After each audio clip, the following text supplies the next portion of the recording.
Bonjour, je m'appelle Julie Jaramillo et je travaille au département d'ingénierie de Husker Synthétique. J'ai le plaisir de présenter aujourd'hui l'application de renforcement géosynthétique sur inclusion rigide.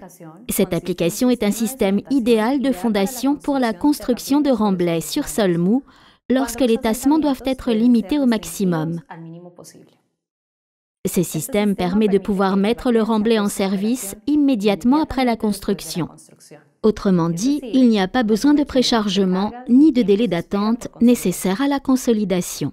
Les remblais ferroviaires de ligne à grande vitesse, les remblais autoroutiers ou les fondations de réservoirs sont des cas typiques de cette application car les normes de sécurité exigent un système de fondation avec pratiquement zéro tassement en éliminant le risque de tassement différentiel. Le système de fondation comporte alors deux composantes principales. Les fondations profondes, telles que les inclusions rigides, qui transmettent des charges au substratum en profondeur. Le renforcement géosynthétique, dont la fonction est d'agir comme un pont entre les éléments verticaux de fondation, transférant les efforts du sol situés immédiatement au-dessus jusqu'aux inclusions rigides. Ainsi, les forces verticales appliquées au sol mou sont minimisées. Le renforcement géosynthétique permet également d'éviter la rupture par glissement latéral qui peut se produire en raison de la faible résistance au cisaillement dans la zone en pied de remblai. Différentes méthodes de dimensionnement du renforcement géosynthétique ont été développées depuis plus de 30 ans et font partie des normes dans des pays comme l'Angleterre, les Pays-Bas et l'Allemagne. Les modèles diffèrent sur deux aspects principaux. Le premier d'entre eux est l'hypothèse de répartition des forces dans le corps du remblai. En raison de la différence de raideur entre l'élément de fondation profonde et les matériaux de remblai, une concentration ou une redistribution des contraintes se produit à partir de la zone la plus déformable vers une zone plus rigide. Cette redistribution, plus connue sous le nom d'effet voûte, peut être mesurée avec des instruments géotechniques ou calculée au moyen d'une modélisation numérique. Le deuxième aspect est le comportement résistance-déformation et le calcul de la raideur nécessaire dans le renfort géosynthétique. L'un des modèles les plus couramment utilisés est décrit dans la norme de dimensionnement britannique BS 8006. Dans ces modèles, on suppose que la voûte de redistribution des efforts a une forme sphérique indépendamment des paramètres de résistance au cisaillement du sol support.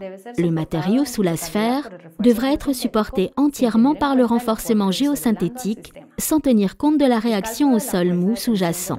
Le calcul de la résistance à la traction du renforcement géosynthétique est basé sur la théorie de la membrane. Le modèle utilisé en Allemagne est décrit dans le document de la Société allemande de géotechnique « Recommandations pour la conception et la justification des structures en sol renforcé par des géosynthétiques » EBGEO, qui définit les bonnes pratiques de conception et de construction couramment acceptées. Le modèle analytique allemand se différencie du modèle britannique sur la manière de répartir les efforts, laquelle consiste en de multiples arcs qui tiennent compte de l'apport de sol mou au moyen du module de réaction du sol support. Le calcul de la résistance à la traction du renforcement géosynthétique est effectué selon la même méthode que la norme britannique, à savoir au moyen de la théorie de la membrane. Mais à la différence que dans le modèle allemand, déformation du sol et renforcement géosynthétique sont couplés au moyen d'équations différentielles. Pour simplifier votre solution, vous trouverez dans le chapitre 9 du document EBGEO des graphiques qui permettent de réaliser une analyse de manière itérative. De plus, un exemple de calcul complet est disponible à la fin de ce chapitre. Cette méthode de fondation a été utilisée avec succès dans de nombreux projets ferroviaires, dans différents pays dont le Brésil et l'Allemagne, tout comme dans des projets de construction d'autoroutes en Europe. J'espère que cette présentation vous a intéressé. Si vous avez des questions à ce sujet ou que vous souhaitez plus d'informations sur les solutions proposées par Husker, nous vous recommandons de consulter notre site Internet ou de nous contacter personnellement. Merci beaucoup.